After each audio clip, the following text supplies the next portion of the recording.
In this episode, we're in the hills around Reefton, on the South Island's west coast, where I'm visiting the Echo coal mine, meeting the men and women busy toiling away, digging, carting, crushing and blasting. 3, 2, 1. I'm Patrick Phelps. My father was a miner, my grandfather was a miner. In this series, I'm taking you where most Kiwis never get to go. We're live on all cams. Inside Aotearoa's working mine sites, so you can meet the miners.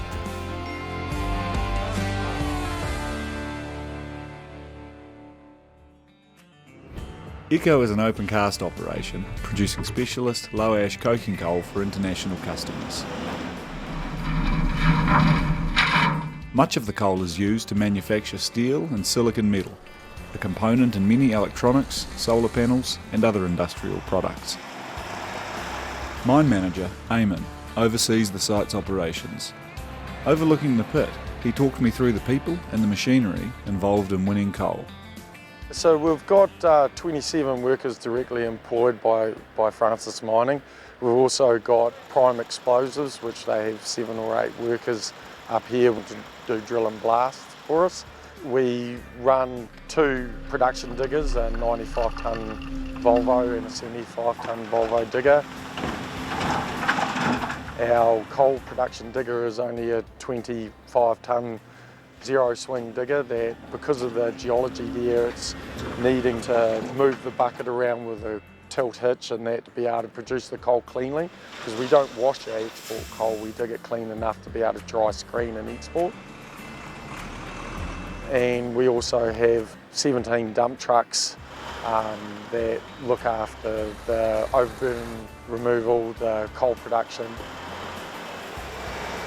And our 30-tonne digger is more the auxiliary jobs, keeping the ponds empty, doing drainage, things like that, that keep the site tidy. Eamon has plenty to keep himself busy as mine manager, including the quality of coal going to market, adhering to regulatory conditions, and overseeing the site's rehabilitation. But he's far from complaining. Nothing beats being outside here in the coast. The geology here is that interesting that it's never a dull day. Eamon's love for the job comes as no surprise, given his family background. I'm a 4th generation coal miner. I used to spend my school holidays at the mine site with my father working, doing Geology 101, which was picking stone out of coal. Though he started out young, Eamon hasn't been mining his whole life. So I actually studied hospitality, did my OE, travelled around the world, lived in Sydney, Aspen in the States, Alicante in Spain and Mallorca, did super yacht circuits, did a transatlantic crossing. Hospitality was Eamon's way of seeing the world, but coal mining was his ticket home. In 2007, I was following the All Blacks around Europe, and my father called me up and said he's getting a bit too old to carry on doing the big hours that we do up here. So it was a great opportunity to come home and put my roots down and get into a real job. I left Eamon to his work and headed down to take a look at the pit. Giving me a lift was dump truck driver Louisa, who gave me a rundown of her day. When I first get here, we have our toolbox meeting in the morning, so it sort of lets everyone know where they're going to go for the day. Then I'll go do my pre-start on my truck, and if that's all good to go, then go under the digger, go load some overburden out and take it up to the tip head and just do that all day, pretty much. Louisa admits it's not always quite as routine. On wet days, or when it's been raining and it's gone sunny like this, it can get quite slippery, and some of the roads you've just got to watch out. It could send you into the drain a little bit, like you've got to make sure if it is slippery. It's hard enough just sitting here talking to you. Yeah. Mining isn't Louisa's first or only career.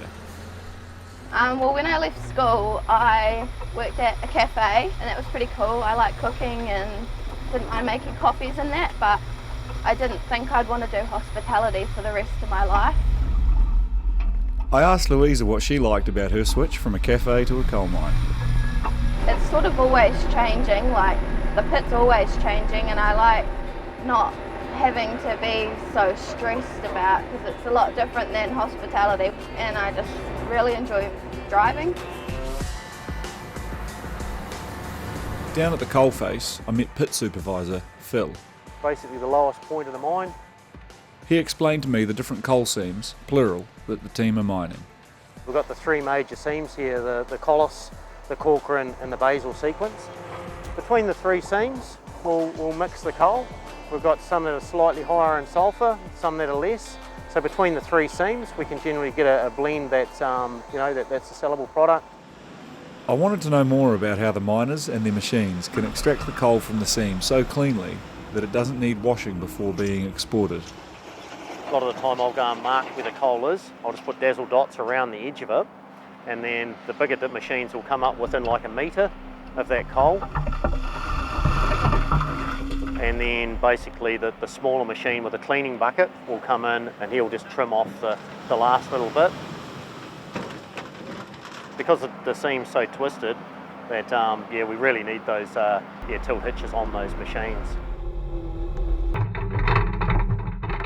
It's almost like coal surgery rather than just digging coal. The operators on those coal digging machines are coal surgeons, I like to put it. While he now supervises an open cast operation, Phil's pedigree is in underground mining, all the way back to his great-grandfather in Scotland.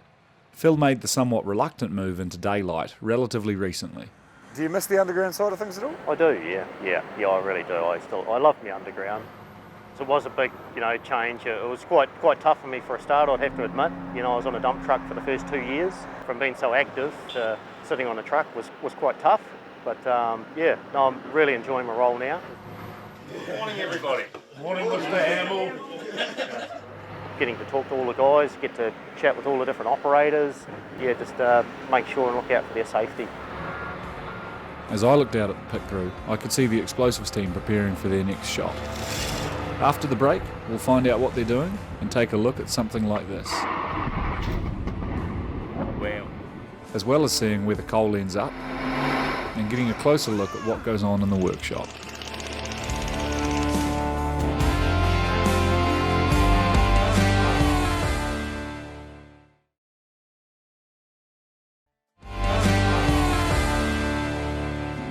I'm visiting the Echo coal mine near Reefton, where I'm currently down in the pit with the contractors from Prime Explosives, who are setting up for their next big blast. The drillers have created a series of carefully mapped out holes that are designed to be filled with explosives and detonators, or DETs, which connect to electric fuses that run back to a remote controlled ignition box. There is quite a science to how all of this works. So no hole actually goes off at the same time, so you can actually move the material pretty well the way you want to move it.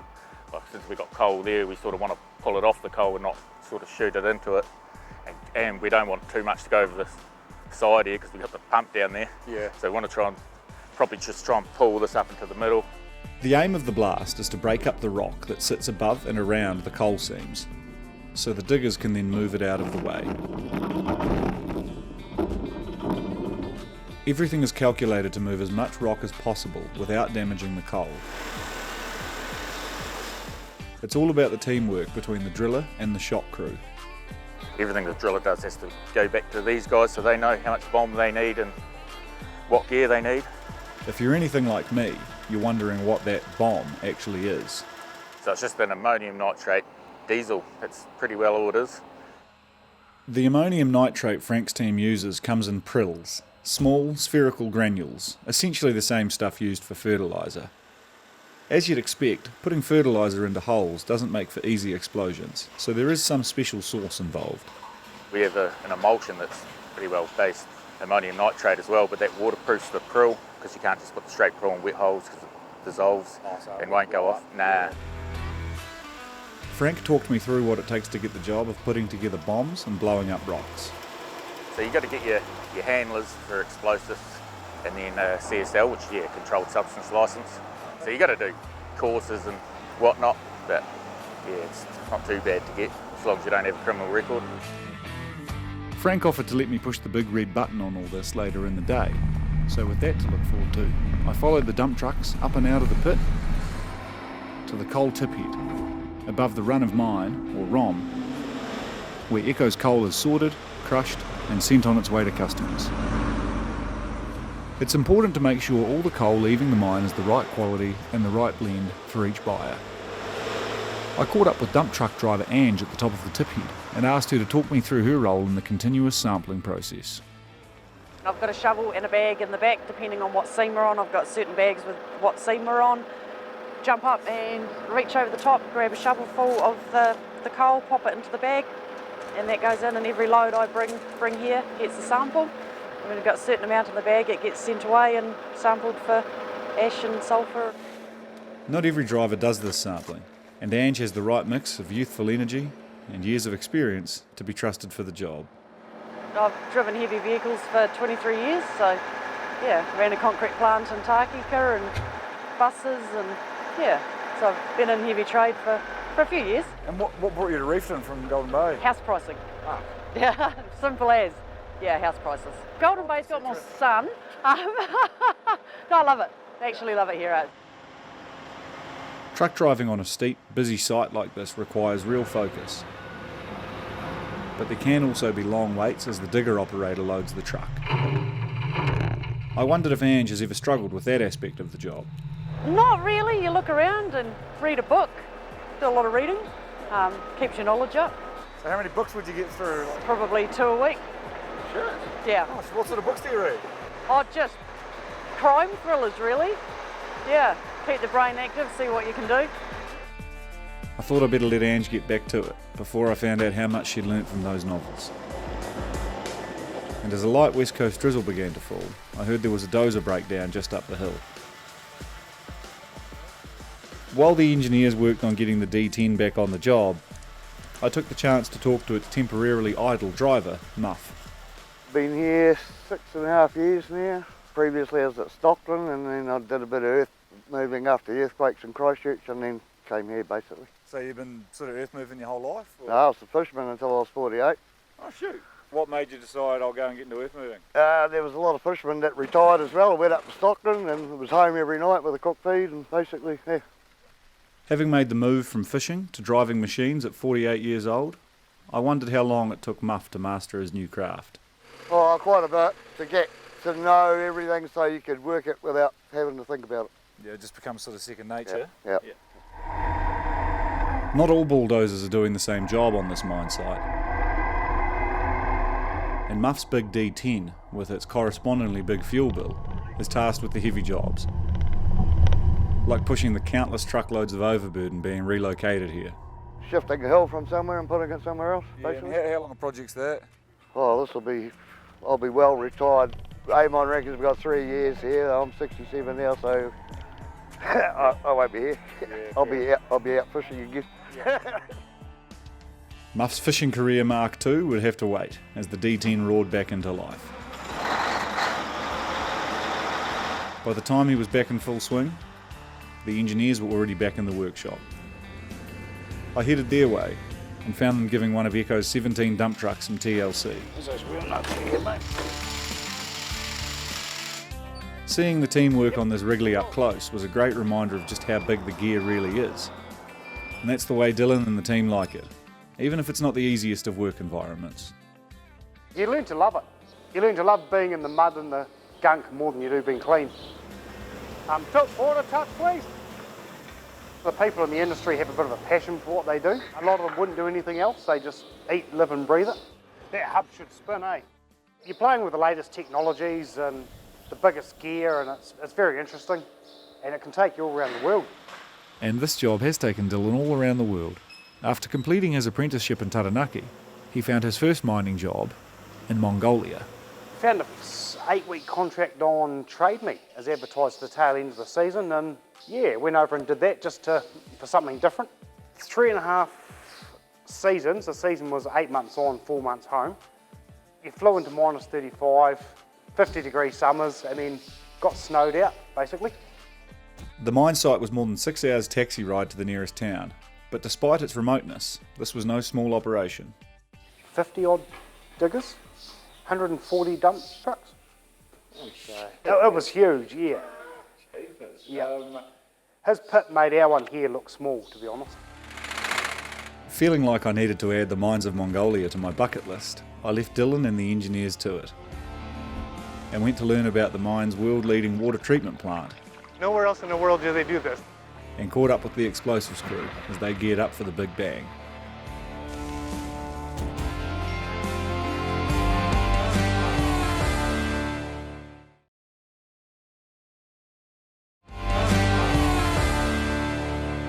Like all mining operations in New Zealand, Echo Coal Mine near Reefton is governed by strict regulations about how it can operate, including the management of its water resources. One of the people leading the work to ensure Echo's water meets the required standards is Verum Group consultant Dave. Echo Mine has a resource consent to discharge their water as long as the pH is high enough and the metal concentrations are low enough. And that's when they hire me and they say, Dave, help! And Dave has been helping. For several years now, Echo has been at the forefront of an innovative passive water treatment technology using mussel shells. We all love mussels, right? The whole world loves our greenlit mussels, so much so that it's our #1 seafood export. But we don't export the shells, so we have mountains of shells, shell waste. From about 2006, Dave and teams of university students were working with another coal mine, investigating how well the calcium carbonate from mussel shells would work in the treatment of mine water. It turns out they worked far better than anyone expected. And we thought, well, why is it working so well? And we all did more and more research and concluded that there's more reactions taking place than just the shells dissolving.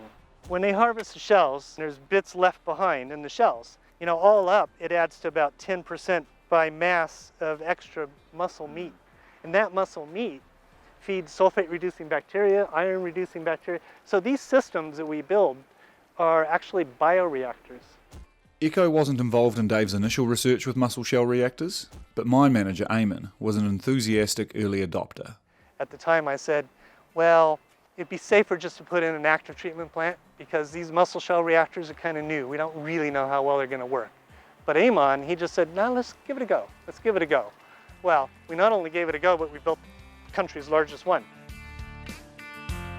Leaving Dave and the mussels to it, I was keen to get back to the pit for the big blast that the Prime Explosives guys were setting up. But before Frank and his team were ready to let me make some rocks fly, I wanted to see how Eamon and his rehab crew have already begun returning this place to beech forest.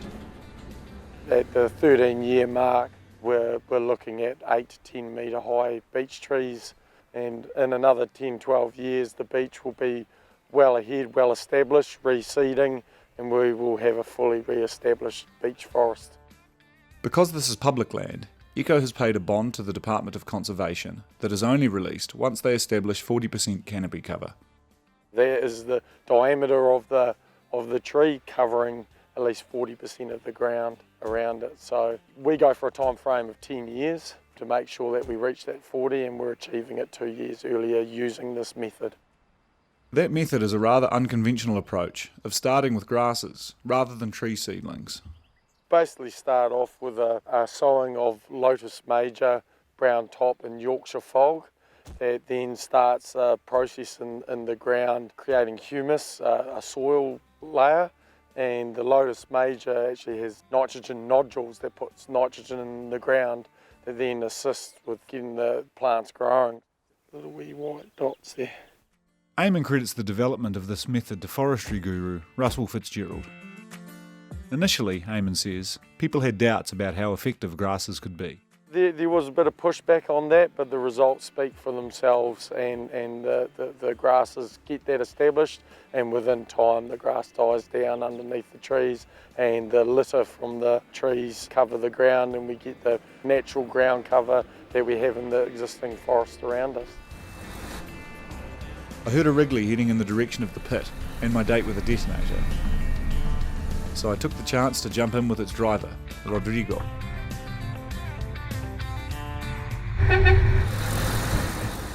I am from Brazil, got my citizenship not long ago. Congratulations. Yes, even bought a house. So how I long- shouldn't say that. My lawyer back home in Brazil think I'm rich. But anyway, How long you been working here for? 6 years, 29 of April. Know the exact date you started working here? Yes, I do. Was my freedom. Freedom from what? From the kitchen, brother. I used to be a chef. What was it you didn't like about cooking that made you want to leave? No, it's not I don't like about cooking. I just had enough, and then my son start school. I have days off during the week, and my son had the weekends off.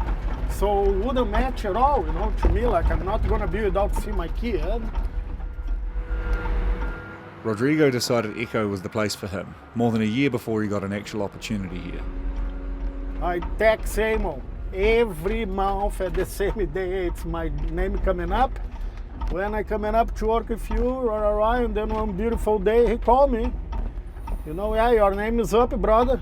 Come to see me, and then yeah, that was it. Rodrigo was drawn to this job for the same reason a lot of people are. First of all, the big machines I always like think it's a boy thing when you are a kid. Plus, don't have to deal with a lot of people anymore like I used to. You know, having fun, big truck, new truck. Yeah, I like it. With the West Coast weather taking yet another turn, it was almost time for the big blast. With the machines clearing out of the pit, Rodrigo dropped me off at the lookout point, where Frank gave me a quick run through on the remote control. It's just a radio signal from the main box down to a slave box down there. It won't let us fire it if it's picking up a wrong signal or anything. It lets us know when it's all ready to go. It was ready to go, So what do I need to do here? Just push these two buttons? Yep. and so was I. 5, 4, 3, 2, 1. Firing now.